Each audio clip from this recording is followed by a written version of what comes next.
Okay, buyer's template, buyer's representation agreement. This is where your client's information would go. This is the broker's information. Again, if you fill this out in another one, it will already be there for you. If not, you'll need to fill it out.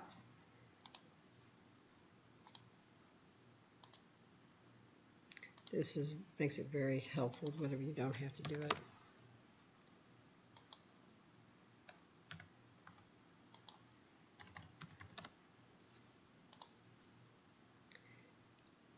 Okay, the phone number for the office is 832-444-2363.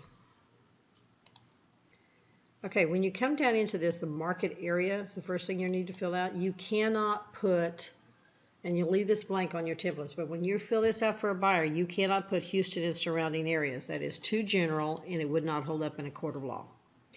You absolutely have to put a market area. It could be Katy, it could be Cypress, it could be Sugar Land, it could be West Houston, it could be downtown, it could be Spring. It doesn't matter. The area that you're looking for that particular buyer, you would put in there. If you're doing multiple areas, then put in multiple areas. But you cannot put Houston and surrounding area. It covers too much ground. A buyer has the right to be represented by an agent in different areas of town. They can say, okay, you work Katy, so I'm going to put you in Katy, and then I'm going to have another buyer's agent work for me in the Woodlands, because I'm not sure which one I'd rather live in.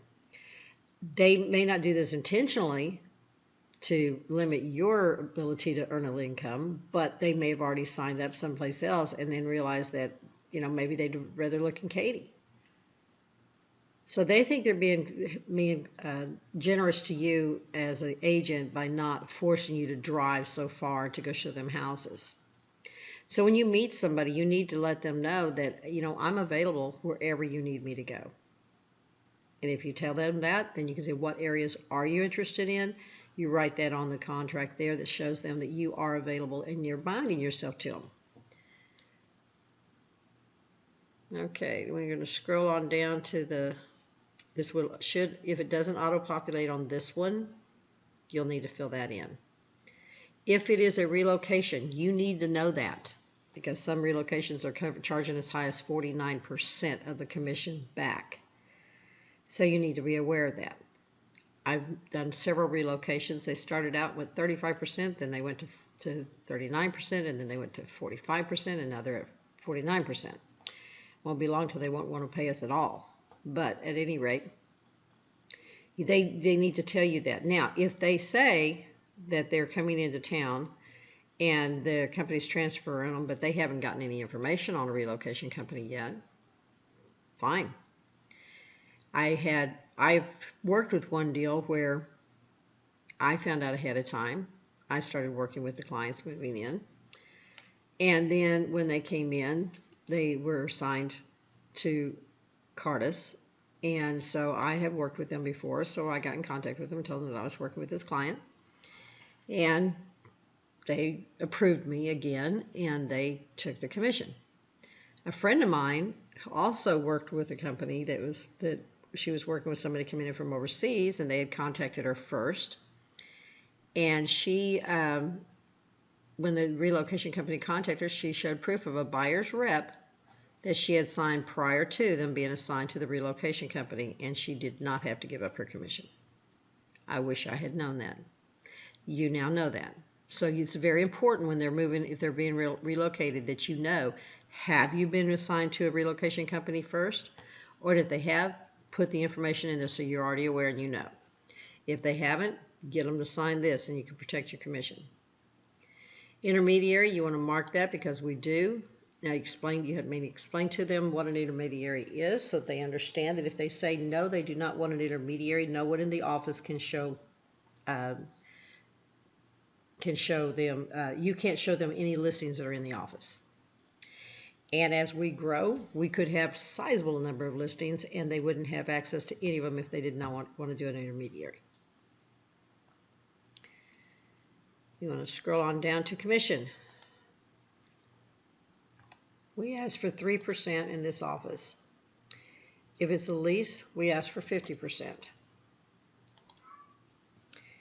Now, the only time you might use this other box here is if they were a long-term lease and say it's a relocation company and a relocation from overseas or something, sometimes they'll sign a 3-4 year lease so that their employee's not moving again before they leave. If that's the case, 50% of 1 month is not justifiable. You should qualify for more, because if they were to renew those, you could get paid again possibly. So you might want to know that, you know what, my client is going to be leasing this house for 4 years. So therefore I want, and you can figure out a percentage, so that if it was a $2,000 lease, you would get $1,000, but since over 4 years, you might put in there, $3,000, just to say that, you know what, this is what I think I should get for bringing you a tenant that is willing and able to take this property in for a long term. That's the only time you would use this box here, is if it's going to be longer than 1 year, and you know that. It again has to be approved by the landlord, and they may or may not agree to it. If new construction, we want 3%.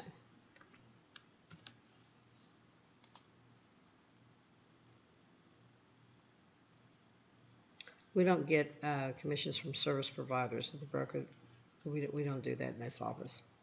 Protection period is 90 days. Again, this one, the 90 days it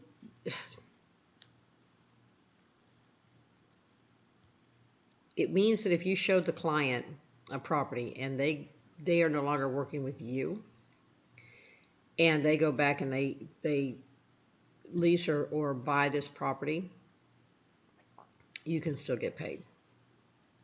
But you have to provide them with a list of everything. It's just like it is with the showing a buyer a property.